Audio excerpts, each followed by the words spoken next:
Ah!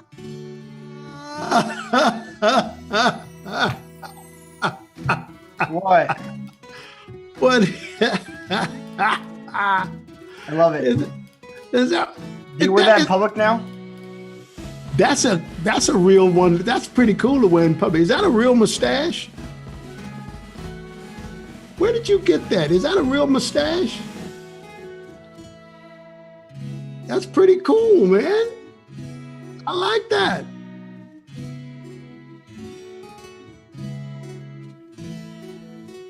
Oh boy, we got some news to talk about before the show today, Alex.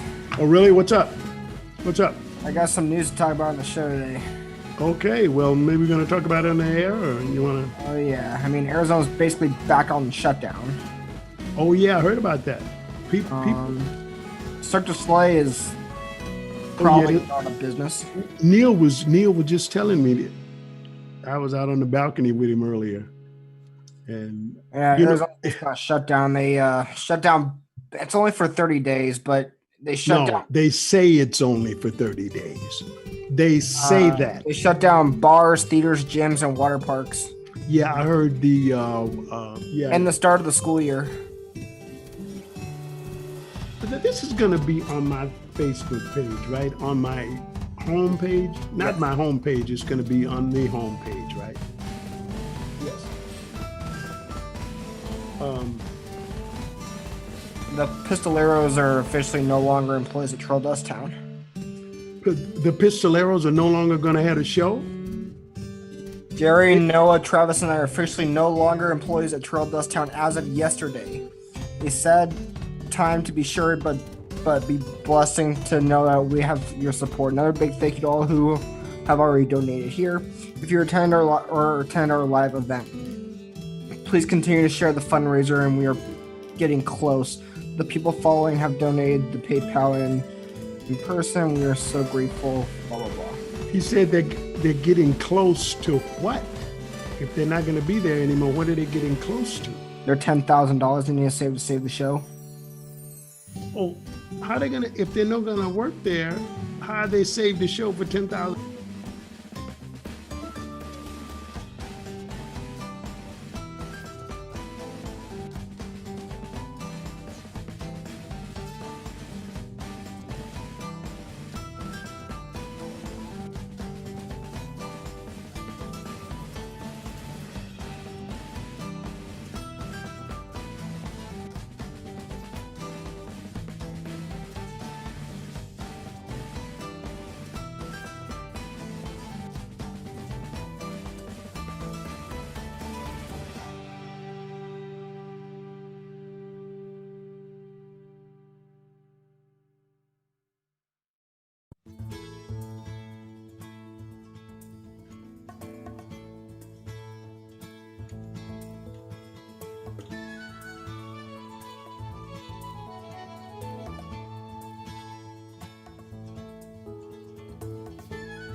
guys? Welcome to Live with Kyle and Alex. Tonight's show is featuring a very special guest. He's a YouTuber, um, basically a video guy with everything. Alex, before we get him Yeah. on, how's it going Yeah. over there? What are you doing? Hey, it's going great over here. How's it going with you? Well, it's kind of crazy, especially when the Arizona governor decided to shut down the state again. Oh yeah, they were telling me about that. I went over to the theater and they don't have the theater anymore. They're closing the bars. I mean, they're closing the world down. It seems like, Absolutely. Yeah, they tell me. Yeah, it's supposed to stay closed for like 30 days. It was a 30 I'm not saying a mandate. It's not a mandate. It's a 30-day order. Right. And then Cirque du Soleil just said that they may be going out of business here pretty soon. They're not exactly out there yet, but they are Totally out of business. Totally out of business. I think close to it. Really? They've got a some proclamation thing going on right now. So they're not totally out of business, but I feel like they're getting there. Yeah, I understand. I understand the pistoleros over Trail Dust Town are supposed to be doing. Yeah, they're doing something like that. They're getting up there. So they're getting up there. So are they? I hope they're not going out of business, but they're doing a great job over there. No. Yeah. So okay, but hey, things are different. Exactly. Yeah. Okay. So I understand we have a gentleman that I really, really enjoy for several reasons for what he's doing. Video marketer, social media. And I love his name. What is his? I love his first name. I'm a little older than him, so I think he took my name because I had the name before him. But he's a much better guy, so he can have it. I really respect it. So, his name is Alex Miner. He is a video marketer, social media with LinkedIn, Facebook, Instagram, etc. YouTube content creation, organic, etc. So, Alex, what's going on, buddy? Hey, Alex. Hello. Right. Thank you for inviting me to the show. Yeah. Thanks for coming on. Good to have you. Right. Hey, I love it. I like that T-shirt there too, man. Thank you. That's promotion at all times. Yeah. Yes, indeed. Yeah. Absolutely, man. Yeah.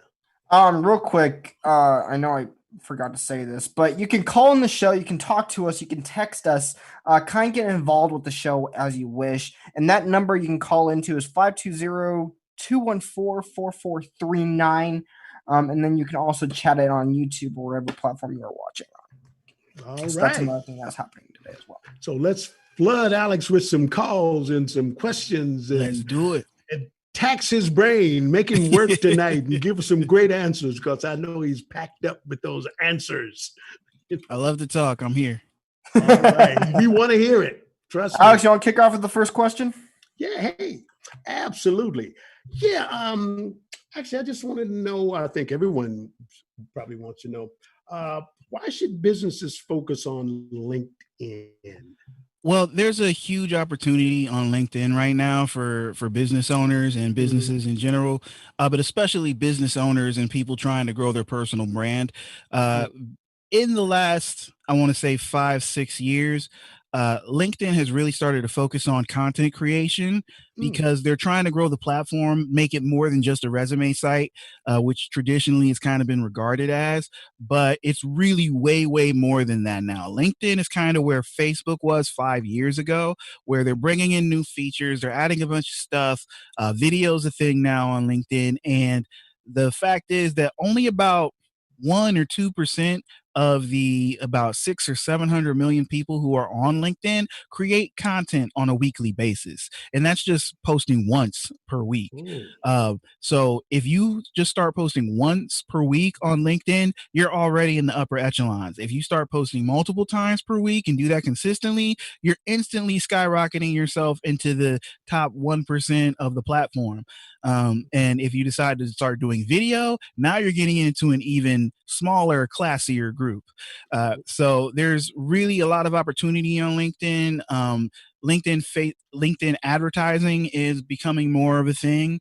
And I mean, it's really wide open for people to develop their brands and start to get a foothold, especially if your company or your brand is focused on B2B. But I believe there's also a good opportunity for B2C marketing there, because at the end of the day, everybody who's in B2B is also a consumer. So there's no reason not to promote your B2C brand on LinkedIn as well, or at least try to make some good connections and, build some relationships. I'm semi-familiar with LinkedIn, but for those who isn't, and I know there are a lot, what is it? What is LinkedIn? Is it a It's a social media platform. Back in the day, it was really just like it's a business networking site. It's different from your Facebook, your Instagram, YouTube, all of that, because it really is focused on business. It's not a social media platform that businesses happen to figure out how to leverage. It was made for the purpose of business. And back in the day when it first started, it was really more of a job search site, a business networking site. They kind of encouraged people within their own companies to connect with each other, and it wasn't really open for you to connect with people that you didn't know. They actually kind of discouraged that. But now, since Microsoft bought it, they've kind of flipped that on its head. They're like, no, this site is all about relationship building. We want you to connect with people that you don't know. Why would we only want you to connect with people who you already know? Like, that's kind of useless. Like, if you're going to have opportunity and new experiences and things like that, you need to start connecting with people that you don't know, start really building relationships. And that's the foundation of business on LinkedIn. And there are people who are making their entire living off promoting themselves on LinkedIn, who have built empires, profitable businesses, just from marketing to the audience on LinkedIn. So there's a ton of opportunity there. There are coaches, there are professionals. It's all sorts of people from all walks of life can get on LinkedIn and start building relationships and try to make something happen. While you would say something about LinkedIn, you said something that I didn't know what it is, and I was wondering if you would clarify it for me, if not everyone else for everyone else that doesn't understand. You said on LinkedIn, they should focus on C and D. Was it C and D or B and E? B2B and B2C. B2B. Yeah. What is that? B2B is just an acronym for business to business, and B2C is an acronym for business to consumer. Okay. So, that just means businesses that sell or serve other businesses, and businesses that sell to or serve regular people. Oh, I see. Okay. What is a video marketing strategist? So a video marketing strategist is, imagine a videographer on steroids, or that, you're watching Dragon Ball Z instead of Goku and Vegeta. It's a videographer and a digital marketer, and they go fusion and combine their superpowers. So I'm not a videographer who's just going to walk in and say, hey, what do you want to shoot, and try to make a pretty picture for you. Like, I can do that, but I'd much rather find out about your business, really investigate, become a partner for you, and then start crafting a video asset and a message for you that's going to work for your business continuously to try to increase your sales, automate your processes, whatever problem that you currently have in your solution, in your business, whatever roadblock that you're trying to overcome. We're going to figure out a solution that's video based that can help you get there. Okay. So, are Facebook ads still a good investment for business owners? Very much so. Very much so. I have a client right now who we're running a Facebook campaign for. We've been doing it for the past 6 months. He's a local doctor, a family doctor, and he's got a practice that has a little bit of a different business model that's called direct primary care. So instead of being like your normal run-of-the-mill family doctor who takes insurance and has to deal with all that red tape, he doesn't take insurance. But the flip side is that his service is extremely affordable, and it's a subscription service. So it starts at $100 a month for an adult patient. And what you get is unlimited doctor visits, reduced labs, in-house pharmacy, which with discounted pricing on the medications that they put out of the pharmacy. And he also has an array of other services, but that's the main thing. And he also encourages telemedicine visits. If you really need it, he will make house calls.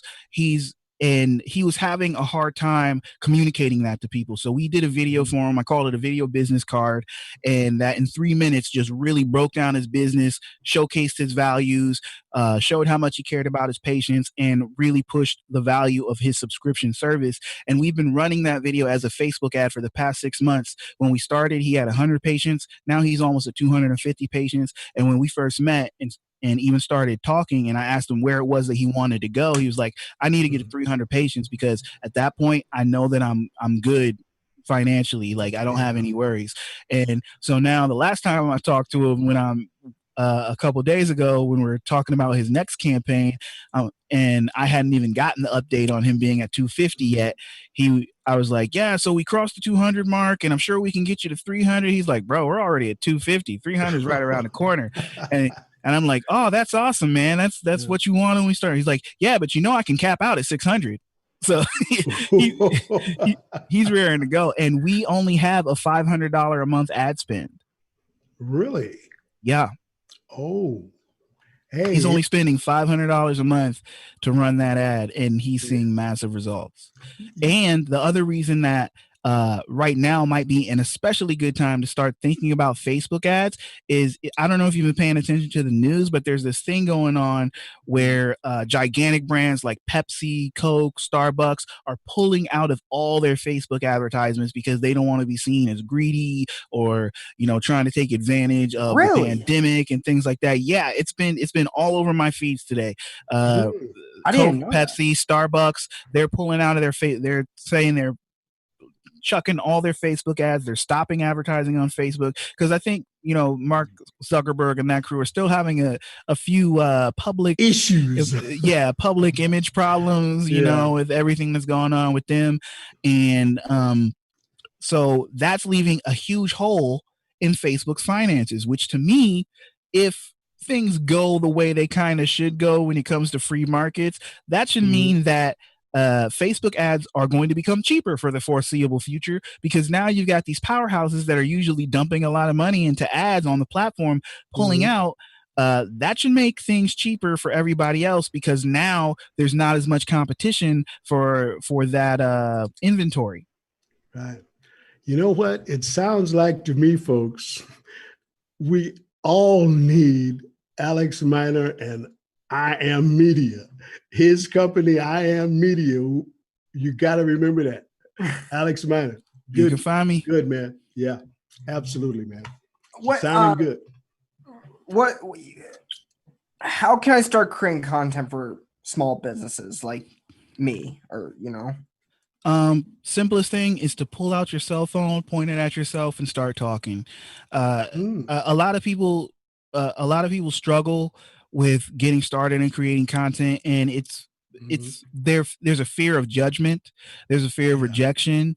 Am I going to tarnish my brand image?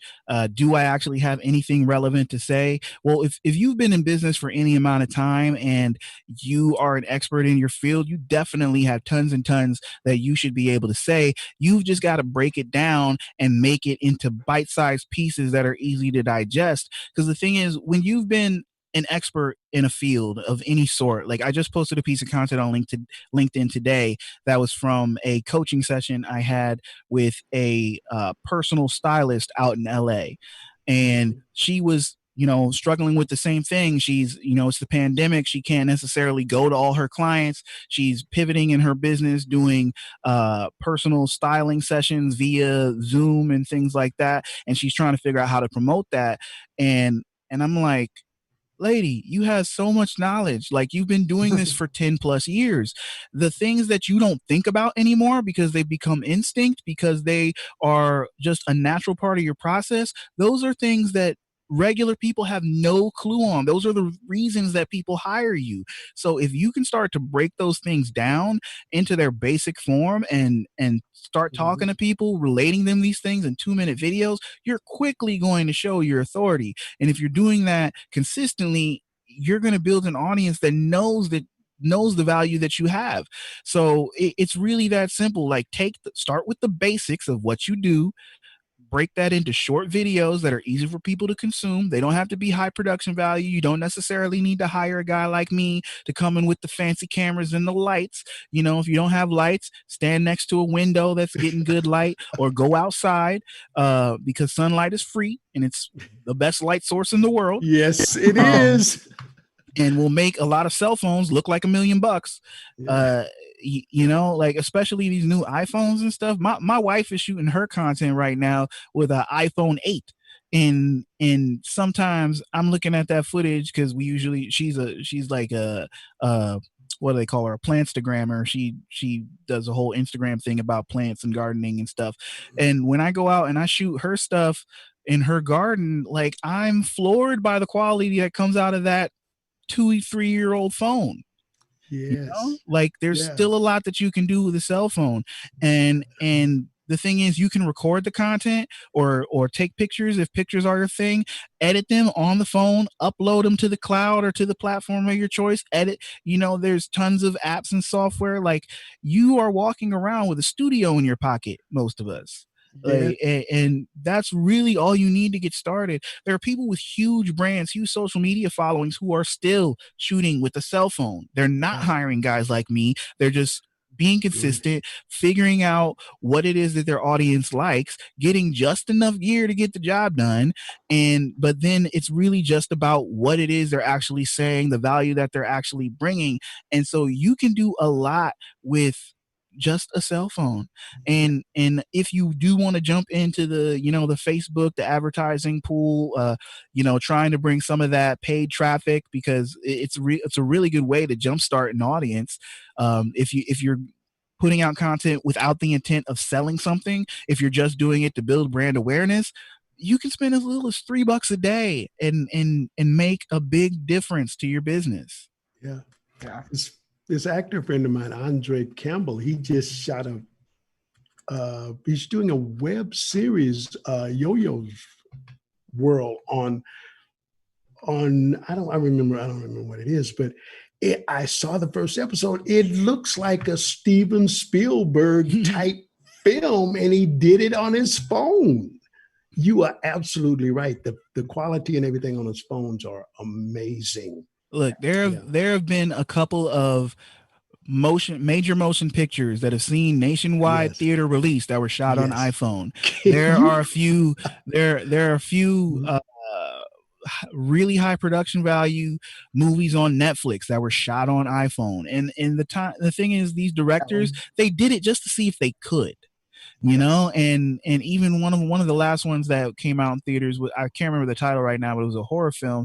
That director's like, mobile phones are the future of filmmaking. I'm never shooting on a camera, on a cinema camera again. Like, this is what it is. And I saw behind the scenes footage. There was scenes where he was like, to get smooth shots, they had him in a wheelchair with a phone gimbal, and they got a grip pushing him down the hallway, following the actor, like for real, in a wheelchair. And he Hollywood, bro. Yeah. Hey, I think dollies and Panavision cameras may go out of business with those phones. You know, now, I wouldn't say that, but I mean, they're figuring out how to pack more and more technology into these things. And even the phones that aren't the flagship phones, the ones that cost $1,000+, they're still pretty good. And if you just step outside, use that natural sunlight, soak it up, you can get a good image out of these things. Yeah, absolutely, man. What is organic versus paid media? Okay, so when you're talking about organic versus paid, that kind of steps back into what we're talking about with Facebook and stuff. Organic reach is basically how far you can get your content to go without putting any money behind it. Just by posting the content up, people liking it, sharing it, yada, yada, yada. And, you know, just using the platforms as they work normally for everybody. And the difference between what happens when you start paying for traffic is that you unlock the algorithm. Because here's how most of these social media platforms work. And we'll use simple numbers here. Say you've got an audience of 1,000 people on Instagram. Okay. You post up a photo. Instagram doesn't show it to all 1,000 people who follow you. they're going to show it to maybe 100. And then they're going to see how many of those 100 people that they put it in their feed actually took the time to engage with your content, took the time to view your content. If enough people, and we don't know what the threshold is, we don't know what the percentage is it needs to be. If enough people interact with your content, the algorithm says to the system, hey, bro, this is good. Let's show it to some more people. And they start showing it to more people that follow you. And as they show it to more people, they see, in the next go around, it sees how many people interact with the content. If more people start interacting with it and then cross that next threshold, yo, this is still good. Let's keep going. They'll show it to more and more people. But when you start not getting past that threshold of a certain number of people in your audience interacting with the content, they're gonna be like, all right, it's done. We've pushed it as far as going to stop promoting this, and they're going to pull back and they're going to let the content die. And on most platforms, a piece of content only lives for about 24 to 48 hours unless it happens to go viral or something weird goes on with it. Instagram, Facebook, LinkedIn, most of your content's only really living in getting seen for 24 or 48 hours, and then it's going on the back burner. There are a couple exceptions to that. There are times when a Facebook post or a YouTube video can be rediscovered or the algorithm goes wonky and all of a sudden it gets promoted to 1 million people, but that is not the norm. But that's how organic reach works. So you're only always, if you're going fully organic, you're limited by the size of the audience you already have. Now you can grow that audience by being consistent and having people share your content and retweet it or reshare it or whatever, and you will grow over time. But if you ain't got time for that, you can go to paid traffic.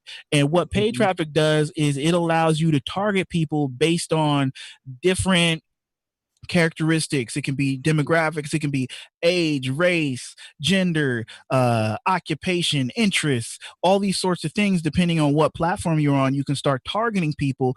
And especially if you know who your ideal client is, if you really know who you're serving or the audience that you're trying to build, you can bypass the algorithm completely and start using this paid traffic to kickstart your audience and really see some fast growth. Now, the reason this puts a bad taste in a lot of people's mouth is because, one, they don't know what they're doing. They tried it once and they didn't get any results. Or two, they're just afraid of failing. Or three, they get sick and tired of seeing all these ads in their feed that aren't really relevant to them. And if you're seeing ads in your feed that aren't really relevant to you, that means whoever set up those ads is doing bad targeting. Like all the ads that show up in my feed are super relevant to me. So the people who do that targeting are on point. Like they know exactly who I am. They know I'm trying to grow a business. They know I'm trying to build authority. Like basically all the things that I'm trying to do for my clients, they're trying to get me to buy. So that targeting is on point because that's where my interests are. That's where I'm at on the internet every day. So they're doing their jobs. But a lot of people, get on Facebook or Instagram, they boost a post, which boosting is, it can work. It can be an effective strategy depending on what it is that you're doing. But if you really want to start running ads and you don't want to take the time that it takes to really learn how to use the system and target your audience, just get with a professional who does this and have them help you. Know what they're doing. They're going to set it. Yeah, they're going to set it up. They're going to set it up much faster than you. They're going to know. In general, they're going to know what works and doesn't work because everybody's different and everybody's situation can be very specific. So there are general strategies that will work for a wide swath of people. But as you start testing and refining and coming up with better content to put in your ads, you're going to start figuring out and getting enough data to make great decisions that will help you to better target the people that you're trying to get to, the people that you eventually want to serve. So if you want to save yourself a bunch of time and heartbreak, get a professional who's got great reviews and get them to help you. What are the easy wins for business owners on YouTube? YouTube is a place that's near and dear to my heart. I've been a YouTuber for the past 2.5 years. For business owners, the easiest wins are probably going to be product reviews. because a lot of people, and that may not work for every business owner. Every business owner may not want to do product reviews because depending on what their business is, it may not be good for their relationships to be reviewing products. But if you're in a space where you can, if there are tools that are part of your business that other people who are in your business or who are your clientele might be interested in, giving your honest opinion on those products, especially if you're selling them, could be the greatest thing for you. Like, I don't know how familiar you are with Gary Vaynerchuk, but he years ago started a thing called Wine Library TV, and he sells wines. He was running a liquor store for his father, and he would go on there and give his honest opinion on these different wines, like wines that he had in his store. He would be willing to get on there and be like, "Oh, this sucks, don't buy it," and he's got cases of it in the back. But doing that, being that honest, built trust with his audience and made him unique, because because most people are like, "Oh yeah, this stuff, we got tons of cases of it and it's great, you need to buy it." Like, no, he's like, "No, that one's ass, let me get the next one. This one's good, it's got a good body. Next one, oh, this smells like gym socks, don't buy it, bro." Like, gym socks. Like, I mean, I'm paraphrasing, obviously, but I mean, because he was that raw and honest, people really came to trust his voice because he wasn't afraid to tell it like it is. Right. And now he's got a media empire worth millions, Right. Oh, one more thing. One more thing on YouTube, also process videos and how-to videos. Those are like the other easy wins, because most people are on social media for one of two reasons. They want to be entertained or they want to be educated. And if you can do both at the same time, you can definitely build an audience. So most people are on there looking for either to get away from their problems or looking for a solution to their problems. And so if you can do one of those in your videos, you're eventually going to win. How do you gain that audience? Time and consistency. You've got to put the work in. It's never going to happen overnight. There are strategies that you can use to accelerate the process. Like, there are people running ads on YouTube to grow their channels. There are people running ads on other platforms to get people to YouTube to grow their channels. So that's a thing. But I mean, it's plain old-fashioned work. You got to show up, because if you really want to build an audience on YouTube, you've got to be consistent. You got to keep showing up, because people who are really into YouTube, are really into YouTube. Right. And they know when you post, and they know, and if you're consistent, they will check for you on a weekly or monthly basis, whatever it is, whatever your schedule is that they know that you do, they will keep coming back if they like your content. And sometimes it'll be they just like your content because they like you. It may not even be that they're particularly interested in the subject that you're talking about. It might just be that they like you. Right. There you go. He said it. I want to know the answer to a question that I think a lot of other people probably already know, but I don't know. What is the difference between a podcast and a web show? Okay, well, these days there isn't really a whole lot of difference between a podcast and a web show, because podcasts traditionally are just audio, and that's what most people do. They're recording an audio of a conversation or music or whatever it is, and they're uploading that to whatever platform that they have, distribution network, and it's audio. People can stream it to their phones, download it in their car, whatever it is, listen to it on their computer, and it's just audio. But these days, to get more mileage out of it and to reduce the barrier to consumption, a lot of people are videoing their podcasts. I have a podcast called 1000 Miles, and it's a video podcast. Now, I do put the audio out on all the major platforms, but my intent when I started it was to make a video podcast. And so I take that video and I put it on my YouTube channel, and then I'll also take the best little nuggets that my guests drop on the channel and make that into micro content that I post on my other social media platforms to help promote the podcast, but also to help showcase their expertise, and also let people know that the show is packing value. And when I say reduce the barrier of entry, what I'm talking about is the fact that podcasts are traditionally audio, but there's a lot of people who might not necessarily pay attention to a podcast if it's purely audio. Now, there are tons of people who love podcasts because they're purely audio because they can go do other things. But if you're a highly visual person like me, I will sit down and watch a podcast, and I'm more likely to do that than I am to listen to one for 20 minutes, a half hour, whatever it is. Because I get, if I don't have something to look at, I get distracted and I don't really listen. So fall asleep. So to get the most burn out of your podcast, I would encourage everybody to start videoing it and uploading the video to YouTube, or at least taking out some of the best chunks and showcasing that on your social media. So in that sense, there's not really a whole lot of difference between a podcast and a web show these days, but not all podcasts would be web shows, but every web show probably could be a podcast. All you got to do is take the audio and upload it. How did you get started through this whole thing? That's interesting. Well, back in the day, in my younger days, and I'm not, and I know I'm young and pretty, but that you are. I'm a little jealous over here, Alex. Took my name and you're young and pretty, boy. I'm telling you, if I didn't like you, man. Genetics are a wonderful thing. Yes. I just turned 38, but when I was in my teens, I started doing music, and that was like kind of the entrance to the rabbit hole. So I was doing music, went to college for music, audio engineering, because I figured if I couldn't be the next major recording artist, I'd go through the back door into the industry as a tech. And neither one of those things really worked out, but it ended up with me doing audio for a TV news station. And from there, I started working in corporate events, doing audio visual work as an audio guy. And then later kind of switched my focus to video, because I saw there was more opportunity there.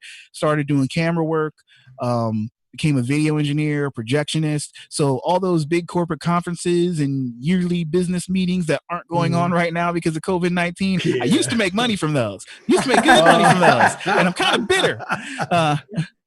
I lost a lot of work. But thankfully I have my video company that I was already putting time into to focus on. So I'm not too worried about it. My wife still got her job, so we're going to be all right. But that's how I ended up doing this. When I started buying my own equipment and filming things, it just kind of opened up my eyes to what was possible with video, because I never really started analyzing what went into movies and stuff until I started shooting video myself. And the creative possibilities just really appealed to me. Like, I'm still an artist. It's just the paintbrushes have changed. And now I use a camera instead of a microphone, although I still got some mics hanging around, as you can see.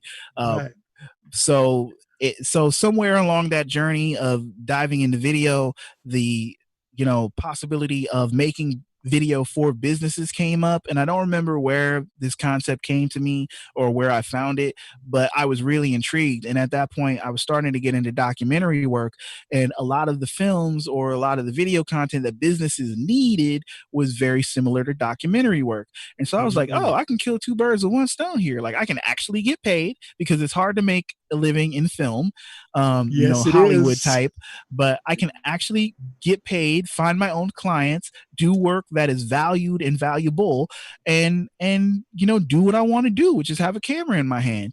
And just through being exposed to various things on YouTube University, my passion for marketing ignited, and now it's really just about finding businesses that I can really help and kind of elevate and take to another level by pushing video content. Yeah. Okay. Speaking of help, I mean, you sound like you are doing more than help. Can you take us through kind of what your company does? What does I Am Media do, and how do you give us tell us what your company actually does for people, or give us an idea? Well, the solutions can be very customized depending on who you are, what your situation is. And that's why when I first meet with a potential client, what I'm doing is asking a ton of questions, because I really have to understand who you are as a person and what your business is trying to accomplish. Like, I'm asking you, where are you now and where are you trying to get to? And that may mean me asking you about all sorts of things. What's the average value of a client over a lifetime or over a year? What are your most popular products and services? Because I really got to understand what's going on in the business and where the problems are before I can start prescribing a solution. It's kind of like being a doctor. I got to get the list of the symptoms before I can come up with a cure. Right. And so first off, we're investigators. We're not just coming here and like that's always with a caveat. There are some clients who come to us and they know exactly what they want and they're very insistent about what they want. Now, those aren't my favorite clients to serve necessarily, just because I like to have a little bit more input. Right. But if I feel that what they're doing is valuable and that I can be a good help, then yeah, I'm in. But I really like being able to really partner with businesses and kind of figure out where their difficulties are that I can help them get over that hump with video. For a lot of businesses, that's going to mean coming up with content that really helps them explain who they are and really targets their ideal customer. Right. I was speaking with a lady today who is the I forget what her official title is, but basically she's kind of like on the prowl for new clientele and relationships for this healthcare company that she works for.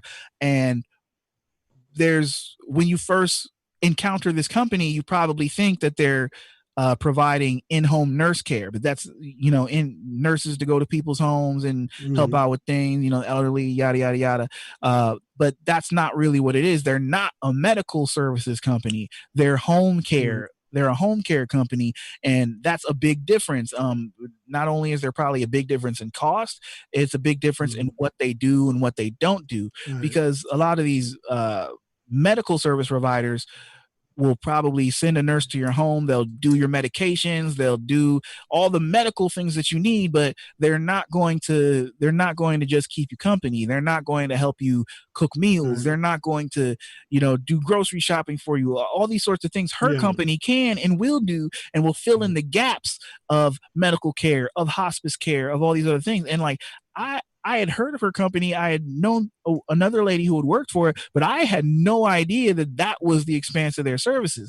And so we're talking, she needs a video that is going to help her show that very quickly, because she's spending a lot of time having conversations and trying to build relationships, which has become a lot harder for her in COVID-19 time, because a lot of her referrals and potential clients come from medical professionals who are sending clients home and know they're going to need extra care other than just, getting medicines dispensed and daily checkups and those sorts of things. And her company can really help out with that. But sometimes it's very hard for her to communicate that with people. And so she's spending a lot of time in meetings and calls and things where I can make her a video that in 2 to 3 minutes will communicate all that stuff and cut out a lot of runaround for her.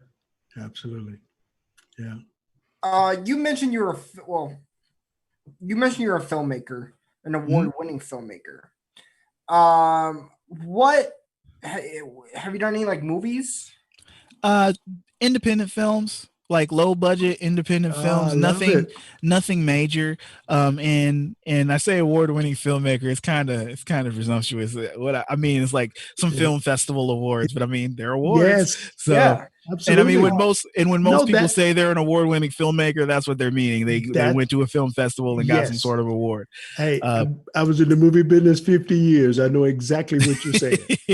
I know. So I feel kind of silly saying that, but it's like you shouldn't. That is the business. Yeah. That is the business. Like I directed a short film and I shot it with on 35 millimeter. Nice. And it was a short, I think it came out to be, I don't know, it was pretty short. But anyway, then I had put down the fact that I'm a director. And a guy came to me and he said, "You're an actor. You're not a director." And I said, "Wait a minute. If I directed a film, I am now a director." Right. If you were to hurt somebody, you now become, if you would say, I wanted to say kill somebody, but I can't say, I didn't want to say that. But then that's what you are for the rest of your life. So it's amazing, but that's the business. I know exactly what you're saying. And I want to say one other thing is that in my research, I I saw where you didn't know whether you had you were trying to figure out whether you are a villain or a hero. Well, I have to say you are a hero. You are definitely a superhero. Thank you, sir. I Appreciate think that. to me, and I think of all these other people you're dealing with, because of what you know, what you're doing, and what your company I Am Media is doing. So yeah, you are a superhero, Alex. I I commend appreciate you. it. Commend you. Yes. Well, Alex, you got any more questions for Alex? Well, his name is Alex. I don't want to let him go. Of course, I was kind of, I want to ask you one thing that I want to know. How are you dealing with the pandemic? Give us some Alexisms here. Oh yeah. I'll be honest. I don't feel like I'm handling this thing well. Really? Yeah, my life Yeah. kind of got turned on its side. I was doing a lot of traveling before this thing. I was still doing a lot of corporate event work.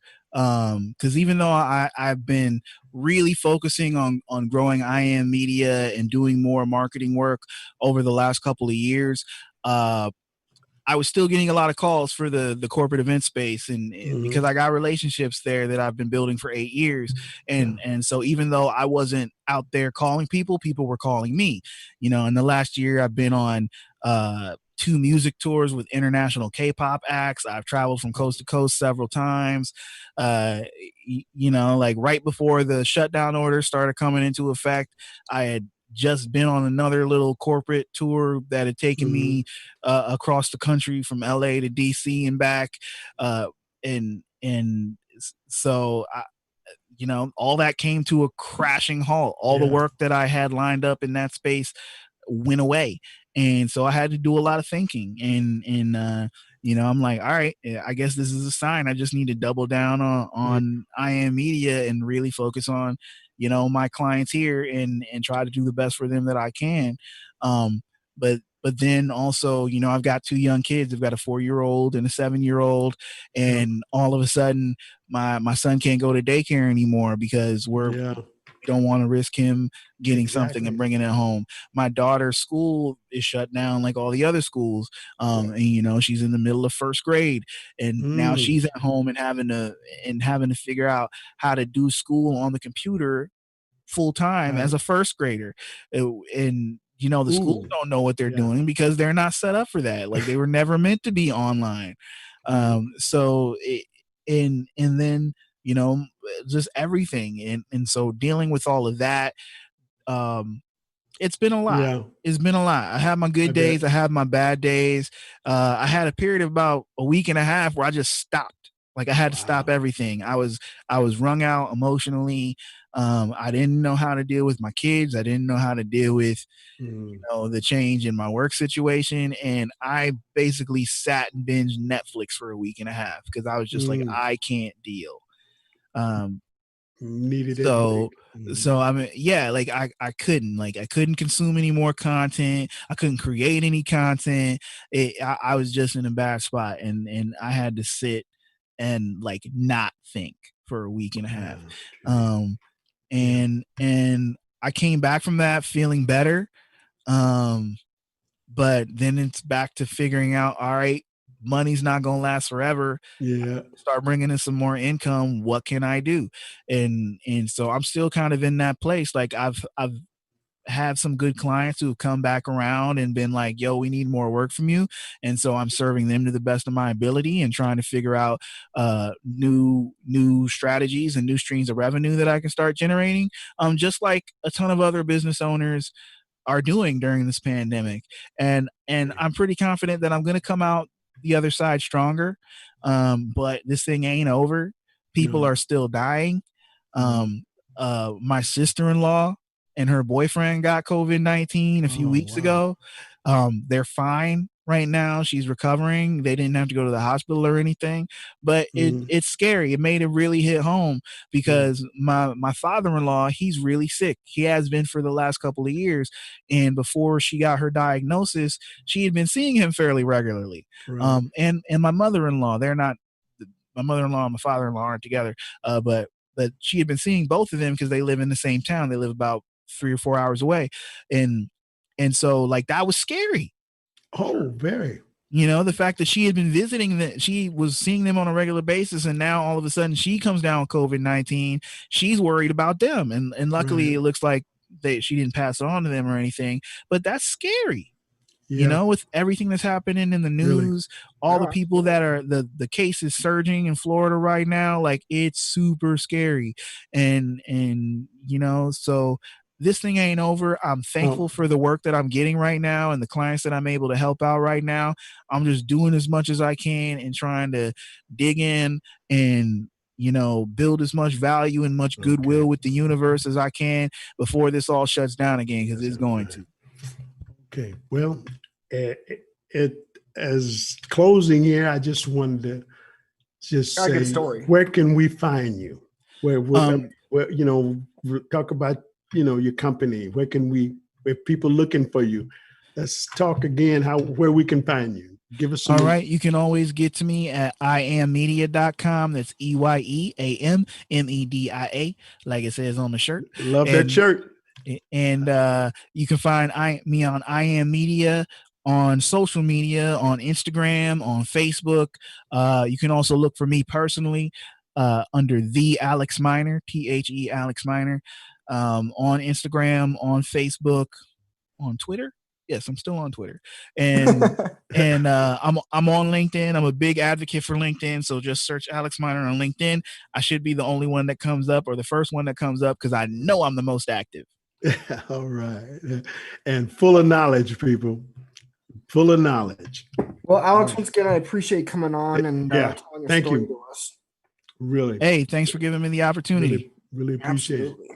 And if you need any video skills, Alex is your man. Yeah, absolutely.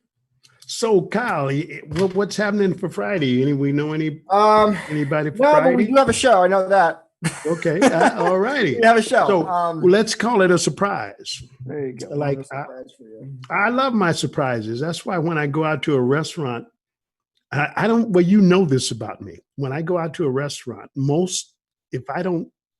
even if I know what I've been to the restaurant and probably know what I think I want, I have the waiter or the waitress surprise me with a meal. Because if you don't have the waiter or the waitress surprise you with a meal, if you live to be 100 years old, you'll eat basically a variation of the same thing every day. But if you have the waitress surprise you, then the whole world of eating opens up to you. But there are 3 rules to having the waiter or the waitress surprise you. You have to let them know if you're allergic, and you got to be ready to pay for the most expensive thing on the menu. And number 3, relax in what's going to happen next, because eating becomes an adventure. And I've been doing it about 40 years, and I only got one time did I get something that I hated. Only once. I would say 75% of the time, I always get something that is fabulous, because the waiter or the waitress knows what flies out of the kitchen. So I would suggest have the waiter or the waitress surprise you with a meal. There you go. You'll enjoy it. Well, I'm going to close this thing out, Alex. Okay. You can tune in to Live with Kyle and Alex every Monday and Friday at 7 p.m. Mountain Standard Time, Pacific Standard Time. And then, be sure to share this with your friends, your face online. Subscribe to the channel. Have some fun. Check us out. We got some more guests coming your way every Monday and Friday on Live with Kyle and Alex on YouTube, Facebook, Twitch, and Periscope. Kyle, I have to say this. I can't get off the air unless I say this. Yes. For some unknown reason, I love to watch you say that. I don't know why, but I love your I don't know. I just love to watch your face when you say that. I was going to ask you to say it again, but I think that'll be a little too much. I'll wait till the next show to ask you to say that again. Okay. All right. But thanks a lot. Good night, everybody. Watching the show. Thanks, folks. All righty.